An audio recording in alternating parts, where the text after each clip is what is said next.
ఒక్కసారి కొమ్మూరి గోల్డ్ కి కాల్ చేయండి. తాకట్లో ఉన్న మీ బంగారాన్ని విడిపించి మార్కెట్ ప్రైస్ కి వాళ్ళు కొనుక్కుని మిగతా డబ్బులు మీకు ఇచ్చేస్తారు. రైట్, బ్రేకింగ్ న్యూస్ చూస్తున్నాం. మనం టీవీ స్క్రీన్ పై వైష్ణవి హత్య కేసులో బిగ్ ట్విస్ట్ చోటు చేసుకుంది. భర్త హరిబాబు చంపుతాడని ముందే తెలుసంటూ పోలీస్ రిమాండ్ రిపోర్ట్ లో తేలింది. ఇప్పటికే వైష్ణవికి రెండో ప్రెగ్నెన్సీగా తేల్చారు వైద్యులు. మొదట ప్రెగ్నెన్సీ వచ్చినప్పుడు హరిబాబే ఇంట్లో ఎవరికీ తెలియకుండా అబార్షన్ చేయించాడు. సో వైష్ణవి వద్దు అని చెప్పినా వినకుండా 10 రోజుల పాటు గొడవ పెట్టుకుని మరి కడుపులోని బిడ్డను నుసిమేశాడు భర్త హరిబాబు. తనకు పిల్లలు వద్దంటూ కూడా వైష్ణవితో గొడవ పెట్టుకున్నాడు భర్త. గతంలోనూ వైష్ణవిని చంపేందుకు హరిబాబు ప్లాన్స్ వేశాడు. మొదటిగా తనపై అనుమానం రాకుండా చంపాలని ప్లాన్ చేశాడు. సో వేసిన ప్లాన్స్ అన్నీ విఫలం అవడంతో తానే రంగంలోకి దిగి హత్య చేశాడంటూ పోలీసులు ఇప్పటికీ నిర్ధారించారు. సో వాస్తవానికి ఇప్పటికీ వైష్ణవి సమాధిపై తన అన్న పడుకొని దాదాపుగా 4 రోజుల నుంచి తన అరణ్య రోదన నిజంగా సోషల్ మీడియాలో ఆ విజువల్స్ చూస్తుంటే చాలా బాధేస్తుంది. తన తల్లి వైష్ణవిని చంపినా కానీ ఇటు ప్రభుత్వాలు ఎందుకు రియాక్ట్ అవ్వట్లేదు, రెస్పాండ్ అవ్వట్లేదు, కనీసం కేసును పట్టించుకోవట్లేదంటూ ఆ తల్లి ఆవేదన అంతా ఇంత కాదు. ఇటు ఇప్పటికే హరిబాబు వాళ్ళ అమ్మని, నాన్నని, 2 అన్నల్ని కూడా పోలీసులు అరెస్ట్ చేశారు. సో వాళ్ళ ఫోన్లు కూడా ఫారెన్సిక్ టీమ్ స్వాధీనం చేసుకుంది. ఇప్పటిదాకా హరిబాబు ఎవరైతే మాట్లాడాడు, ఆ చాట్స్, ఆ కాల్స్, ఆ కాన్వర్జేషన్స్ అన్ని ఇప్పుడు చాలా కీలకంగా మారబోతున్నాయి. ఎందుకంటే 1 కాదు 2 కాదు, ట్విస్టుల మీద ట్విస్టులు. ఆ రోజు వైష్ణవిని చంపేసి జగిత్యాల పిఎస్ దగ్గరికి వెళ్ళినప్పుడు భర్త హరిబాబు ఆడిన నాటకం ఏంటి?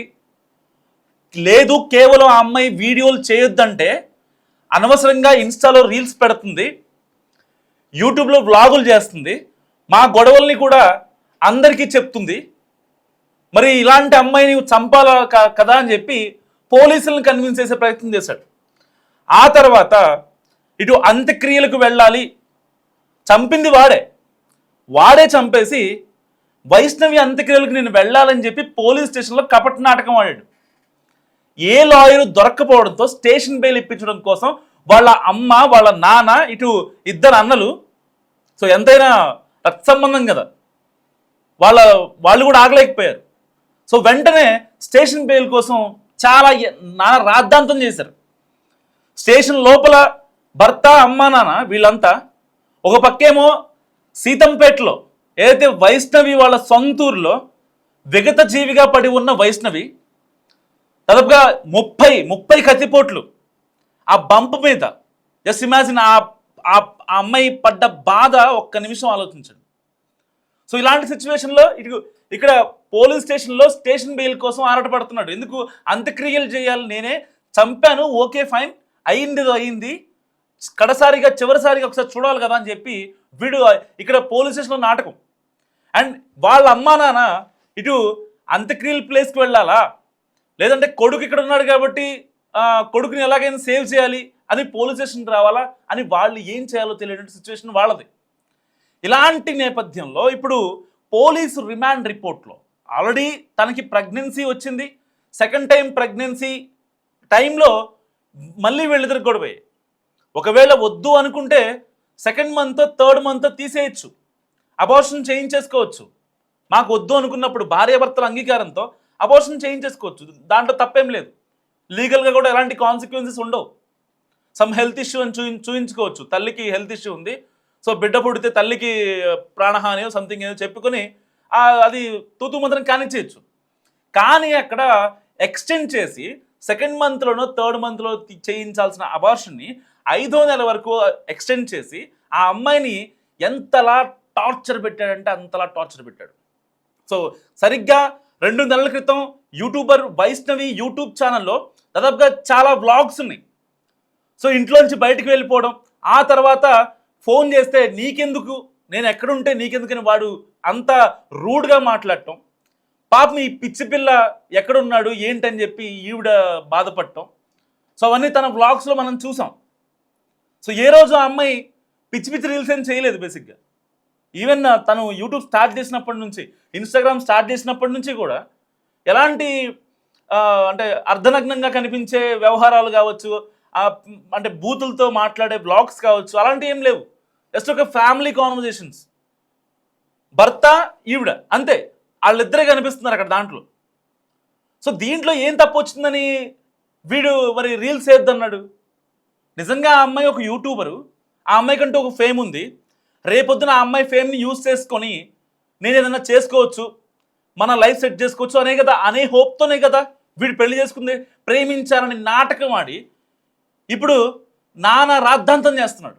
ఒకటి కాదు, రెండు కాదు, దొరికిన చోటల్లా లీడ్స్ని అంటే చాలా అలవోకగా అప్పటికప్పుడు ప్లాన్స్ వేస్తూ ఇటు పోలీసులకి ఇటు పోస్ట్ మార్టం రిమాండ్ రిపోర్ట్ కావచ్చు, వాడిని టెస్ట్ చేసిన ఎవరైతే వైద్యులు ఉంటారో, జగిత్యాల ప్రభుత్వ ఆసుపత్రి వైద్యులు ఎవరైతే ఉంటారో వాళ్ళకు కూడా కపట నాటకాలు.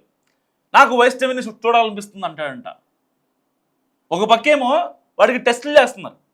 రిమాండ్లో ఉండాలి కదా, రిమాండ్లో ఉండాలంటే ప్రభుత్వ ఆసుపత్రి తీసుకొచ్చి వాడికి కొన్ని టెస్టులు చేసి పంపిస్తారు. అది పోలీస్ ఫార్మాలిటీ. ఆ ఫార్మాలిటీలో భాగంగా టెస్టులు చేస్తుంటే లేదు నాకు వైష్ణవి గుర్తొచ్చేస్తుందని అని ముసలి కన్నీరు గారుస్తున్నాడు భర్త. సో ఇలాంటి వాళ్ళని ఏం చేయాలి? ఎన్కౌంటర్ చేయాలంటూ వైష్ణవి వాళ్ళ మమ్మీ 4 రోజుల నుంచి తను కనీసం మంచి నీరు కూడా ముట్టలేదు. ఆవిడ డీహైడ్రేషన్ వచ్చింది, ఆవిడకి కళ్ళు తిరిగి సొమ్మసిల్లి పడిపోయారు ఆవిడ అంత్యక్రియల్లో కూడా. యూట్యూబర్ వైష్ణవికి ఎవరు న్యాయం చేయాలి? Please comment. హరిబాబుని ఏం చేయాలో ప్లీజ్ కామెంట్ చేయండి దయచేసి. సో ఇలాంటి కాన్సిక్వెన్స్లో పోలీసుల రిమాండ్ రిపోర్ట్ ఇప్పుడు కీలకంగా మారనుంది. అండ్ దీంతో పాటుగా ఇప్పటికే అసలు మా మధ్య ఎలాంటి గొడవలు లేవని చెప్పి భర్త ఇటు పోలీసుల్ని ఇటు మీడియాని లేకపోతే ఎవరైతే వెల్విషర్స్ ఉంటారో వాళ్ళని, రిలేటివ్స్ దగ్గర బంధువులు ఎవరైతే ఉంటారో హరిబాబుకి, వాళ్ళని నమ్మించే ప్రయత్నం చేశాడు. దొంగ వెధవ వీడు, దొంగ వెధవ. మరి ఇలాంటి పని చేస్తా అనుకున్నప్పుడు ఆ అమ్మాయికి ఎందుకు మాయ మాటలు చెప్పాలి? నువ్వేమో ఊరు మొత్తం తిరిగిరా, నువ్వు ఆల్రెడీ నీకు ఉన్న ప్రత్యాపరాలు అన్నీ తెలుసు కదా. మీ అమ్మ నాన్న చెప్తున్నారు నీ గురించి, మా ఆవిడొక బక్వాస్ నా కొడుకుని. మరి అలాంటి హరిబాబుని ఈ వైష్ణవి ఎలా ప్రేమించింది? అసలు ఈ పిల్లకి బుద్ధి ఉండద్దా? ముందు పెళ్ళప్పుడు చెప్పింది వాళ్ళమ్మ వద్దు వద్దు వద్దు అని. వినిందా ఈ వైష్ణవి? ఈ పిచ్చి తల్లి వినిందా? ఇప్పుడు ఏమైంది? కట్ చేస్తే అనంత లోకాలకు వెళ్ళిపోయింది. వాళ్ళ తల్లి పడే అరణ్య రోజున ఎవరు? వాళ్ళ తమ్ముడు, వాళ్ళ సోదరుడు వైష్ణవి సమాధి మీదే కూర్చొని 4 రోజులుగా నిద్రాహారాలు లేవు. ఎండాకాలం పరిస్థితి చాలా దారుణంగా ఉంది. కనీసం మంచినీళ్లు తాగే సిచ్యువేషన్ కూడా లేదు వీళ్ళిద్దరికి. అంత దారుణంగా ఉంది. డైరెక్ట్గా అమ్మాయిని చంపడానికి ఇంత ముందు ప్లాన్స్ అంట. మళ్ళీ వీడికి ఎలా బతుకుతాము, ఆ అమ్మాయిని ఎలా చూసుకోవాలి, గొడవలు ఉంటే ఏమన్నా మార్చుకోవాలి, లేదంటే సంసారాన్ని ఎలా ముందు తీసుకెళ్లాలనే ఇది లేకుండా ఆ అమ్మాయిని వీడి చంపాలని ప్లాన్ చేశారంట. ఆ అమ్మాయి చనిపోతే ఎలాగైనా సరే నా మీదకి వస్తుంది కాబట్టి దీనికోసం ప్లాన్స్ అంట. ఫ్రెండ్స్తో బయటికి వెళ్ళి కొండగట్టు అలాంటి ప్లేసులకు వెళ్ళి కొన్ని దూరం ప్లేసులకు వెళ్ళి ఎలాగైనా చంపాలని చెప్పి నేను 15,000 ఇస్తా, 20,000 ఇస్తా అని చెప్పడం అంట. ఆ అమ్మాయి కోసం కాపలాలు పెట్టామంట ఇంటి దగ్గర. ఆ అమ్మాయి కోసం కాపలాలు పెట్టాడంట. ఒక భార్య కోసం కాపలా పెట్టి నువ్వు మగాడివేనా? నువ్వు భర్తవా? అసలు నీకెందుకు? మీ అమ్మకి కనుక మీ నాన్న కాపలా పెడితే నీ పరిస్థితి ఏంటి? మరి అలాంటి అమ్మాయి నిన్ను నమ్ముకొని వచ్చింది. ఆ అమ్మాయి నాకు నువ్వే కావాలని చెప్పి వచ్చింది. అలాంటి అమ్మాయి కోసం నువ్వు కాపలాలు పెడతావా? సిగ్గు అనిపించట్లేదా?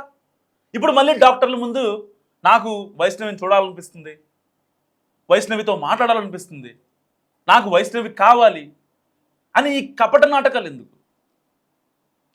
Just imagine. హరిబాబు లాంటి వ్యక్తులు సమాజంలో చాలామంది ఉన్నారు. ఒకళ్ళు కాదు, ఇద్దరు కాదు. మస్ట్గా కామెంట్ చేయండి మీరేమన్నా ఇలాంటి క్యారెక్టర్ని చూసుంటే. అమ్మాయికి ఆల్రెడీ తెలుసు నన్ను చంపేస్తాడని తెలుసు, కానీ ఆ పిచ్చి మహాతల్లి ఇంట్లో చెప్పలేకపోయింది వాళ్ళ అమ్మ నాన్నకి. వాళ్ళ అన్న చచ్చిపోతాడు వైష్ణవి అంటే.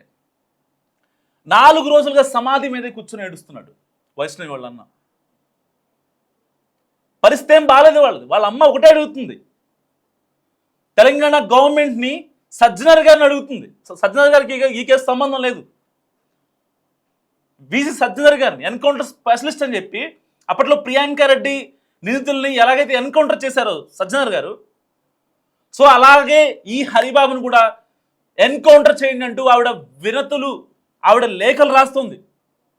ఇటు ప్రభుత్వానికి ఆవిడ డిమాండ్ చేస్తుంది, నాకు న్యాయం చేయండి, నా కడుపు కోతకి న్యాయం చేయండి అంటూ ఆ తల్లి పడే అరణ్య రోదన, ఆవేదన, ఆక్రందన ఎవరు పట్టించుకుంటారు?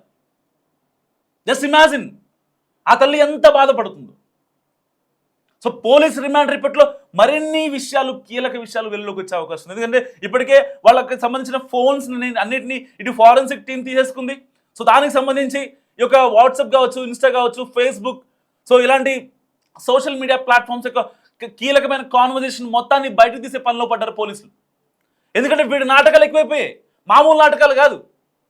చేసిందంతా చేసి అక్కడ కూర్చొని ఎవరు వస్తే వాళ్ళ దగ్గర ఒక డ్రామా, ఎవరు వస్తే అసలు వాడు పోలీస్ అయినా లేకపోతే ఇంకొకడైనా ఎవరు వచ్చినా వాళ్ళ దగ్గర ఒక డ్రామా. వైసీపీని చూడాలనిపిస్తుంది. చంపిందే నువ్వు కదా, ఆ అమ్మాయిని వేధించిందే నువ్వు కదా, అమ్మాయి కాపులాలు పెట్టిందే నువ్వు కదా, అమ్మాయి గతంలో పడని బతుకు నీ దగ్గరకు వచ్చాక పడింది. ఎందుకు? భర్త అనే ఒక మాటకి విలువిచ్చి పడింది. ఆ అమ్మాయికి నిజంగా పడాల్సిన అవసరం ఉందా? జస్ట్ ఆ అమ్మాయి ఏజ్ 20 years, 20 ఏళ్ళ అమ్మాయి తనకంటూ ఒక ఫేమ్ తెచ్చుకుంది. తను ఇండిపెండెంట్గా బతకగలదు.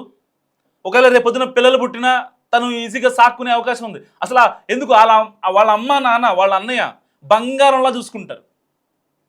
ఇలాంటి నేపథ్యంలో మరి నిజంగా ఈ కసాయి భర్తకి నమ్మినోడే యముడైనటువంటి ఈ హరిబాబుని నమ్మాల్సిన అవసరం ఉందా వైష్ణవికి? ఎస్, ప్లీజ్ కామెంట్ చేసి ప్రయత్నించండి. చాలా మంది ఇన్ఫ్లుయెన్సర్లు, చాలా మంది, ఒకళ్ళు కాదు, ఇద్దరు కాదు, బయటకు వచ్చే కేసులు ఇలాంటివి కొన్ని మాత్రమే, బయటకు రాని కేసులు ఎన్నో ఉన్నాయి. ఇలాంటి వాళ్ళందరికీ యూట్యూబర్ వైష్ణవి కేసు ఒక పర్ఫెక్ట్ ఎగ్జాంపుల్. మాయ మాటలకి నమ్మొద్దు. ఎప్పటికైనా ఎవరు ఉన్నా లేకపోయినా నోట్ మై పాయింట్, ఎవరున్నా లేకపోయినా మనం మన కోసం, మన ఫ్యామిలీ కోసం బతకాలి అనే ఒక భావన ఈ యూట్యూబర్ వైష్ణవికి వస్తే నిజంగా వాడికి విడాకులు ఇచ్చి బయటికి రాదా? లేదంటే ఒక చిన్న పంచాయతీ పెట్టి మాట్లాడించదా? కేవలం నమ్మింది, గుడ్డిగా నమ్మింది. ఇక్కడ గుడ్డిగా నమ్మడమే ఇవాళ వైష్ణవి చేసిన అతి పెద్ద తప్పు. తాను అంత బాధపడినా ఏ రోజు తన అమ్మ వాళ్ళకి కావచ్చు, లేకపోతే ఎవరితో మాట్లాడి మరి ఇట్లా చేస్తున్నాడు ఏంటి తనని చంపుతానని తెలిసి కూడా వైష్ణవి కనీసం వాళ్ళ అమ్మ వాళ్ళకి చెప్పలేదంటే జస్ట్ ఇమాజిన్ ఆ అమ్మాయి తన కసాయి భర్తని ఎంతగా నమ్మిందో.